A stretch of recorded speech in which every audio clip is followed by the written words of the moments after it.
So in this video I just wanted to talk about surgery quite briefly. I wanted to talk about the surgery that I want to get and that other transsexuals undergo to complete their transition from male to female.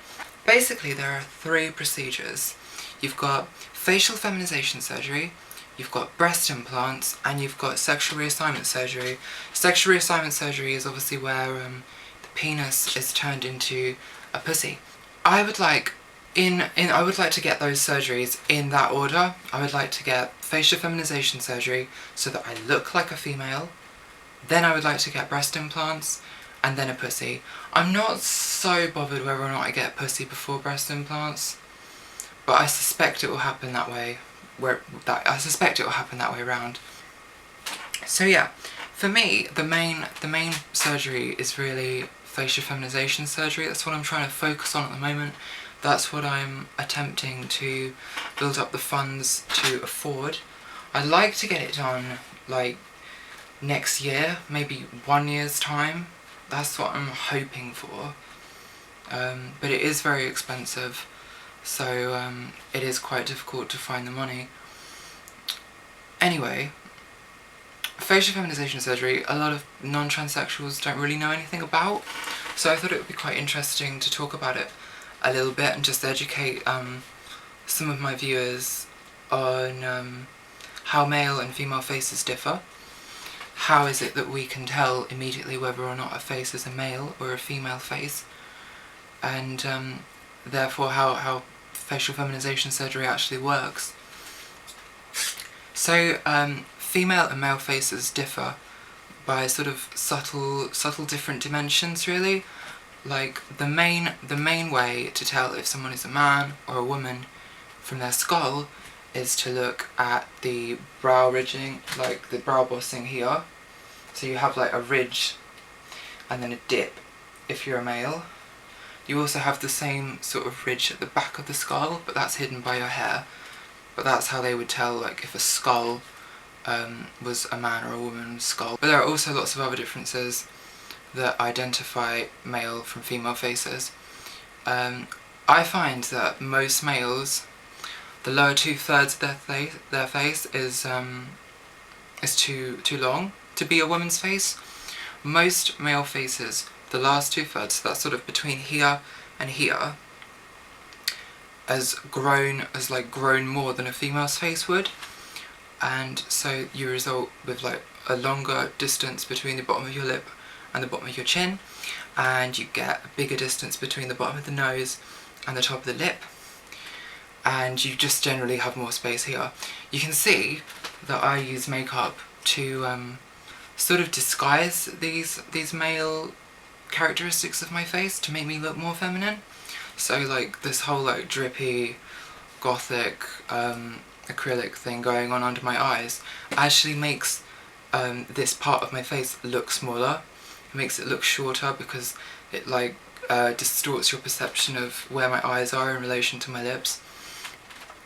And yeah, I overdraw my top lip line, so that immediately shortens this distance, and that distance, again, as I said, like a longer distance contributes to a more masculine face.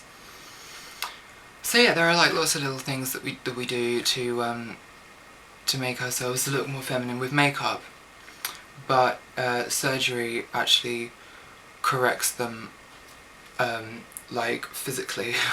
It's not just an illusion when you've actually shaved your jaw down. So for facial feminization surgery, for me, I'm going to get my chin height reduced, so they'll shave this off. They'll shave this up as well, so that whole height there will be reduced.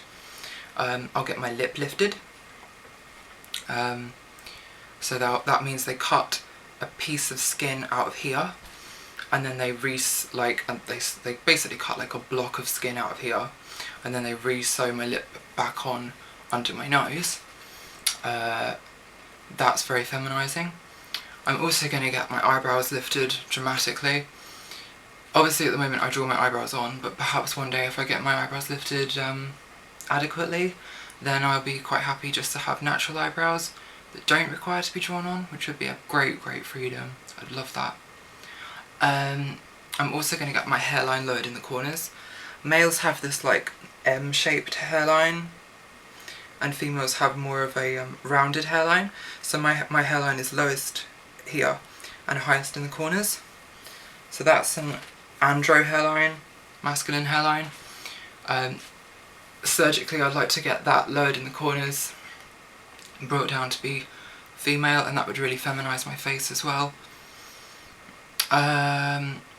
What else? I'm going to get my Adam's apple shaved down, and I'm going to get my forehead reconstructed. So that means they actually take the plate of my skull off. Then they'll basically remove this brow bossing by filing down, and they may pack out this area of my skull so that I have like a really smooth flowing profile, so that literally my forehead flows long and down with my nose. Yeah, so that's what I want to get surgically, and like that's the important one for me. So long as my face looks correct, I shall be pretty happy. Obviously I need my pussy to go well as well. I'm in this, like, I know what I want for facial feminization surgery, like I've just described it all to you. I know what I want. The rest of the surgery I'm not so sure about, like there are things I'm not 100% sure about. One question I keep asking everyone at the moment is, how big do you think I should get my tits? Most men say I should get a C cup. Some men say I should get a B cup. Most men say I should get a C cup. 1 or 2 men have said I should get a D.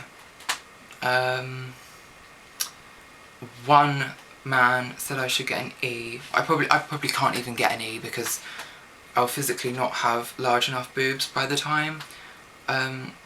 Like, you don't grow massive boobs whilst you're transitioning with hormones, so I won't actually have the skin available to stretch and accommodate size D breasts, E breasts. So yeah, I'm sort of thinking that I should get D cup, because I have a very broad chest and I have very broad shoulders, so I think it would be like, I think it would be in keeping with my body shape if I got, I mean if I had the bigger the cup size I get, the more cleavage I'm gonna have, so I don't know, I'm sort of thinking D at the moment. I've asked a few girls tend to think that you should go bigger. Most of the girls I've said have said, well, if you're going to have a boob job, you know, get a D, get a double D, get an E. But yeah, men seem to think a C.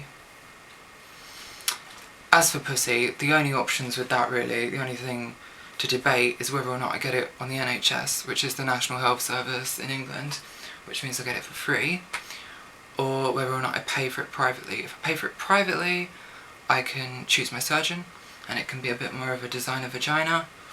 If I get it for free, it's just like whoever I'm assigned, and he just gives you like a vagina. So yeah, I'm just sort of like, oh, is the NHS vagina going to be good enough, or do I actually need to go and pay? Because if I pay, it's probably going to cost me another £20,000, something like that. So to pay or not to pay is a big decision. So yes, that's my little talk about surgery. Please add your comments below. I'd be very interested to hear what you have to say about it. Also, if you don't already follow me on Tumblr, my Tumblr is sphirex.tumblr.com. So please do follow me on that, because that's where I post all like my photos and stuff. My Facebook page is just /Sphirex, so follow that as well if you want to keep up to date with me. Last thing, I changed my name recently. I decided to go for Synestra De Courcy. So that's my full name is now Synestra De Courcy, and my friends and like more locally I'm being called Sin. So I quite want everyone to just sort of shorten it in normal terms to Sin. So my name is Sin now. And I'm going to keep Sphirex for the internet. It's going to be like an internet alias, but I'm separating Sphirex from real life now. Like in real life, my name is Sin from now on. Synestra. So yes, that's me talking about surgery and updating you all. So yeah, thanks for watching. Bye for now.